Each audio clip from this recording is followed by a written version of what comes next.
Njoo.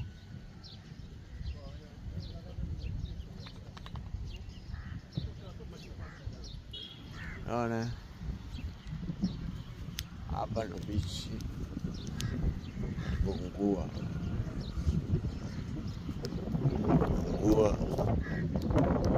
Biashara wameambiwa wasafishe, watapewa nini?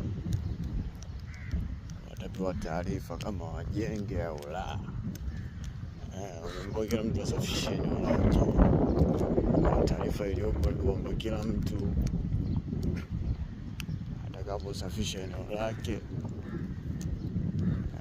wasubiri taarifa ambayo haijulikani ni lini itatolewa. Sasa vijana tumekuwa na maisha magumu sana.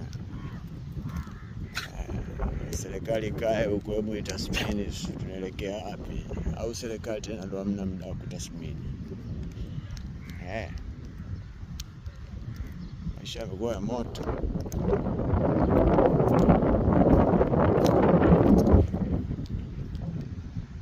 Kashazoea 100-200 anaipata hapa, leo hii haioni.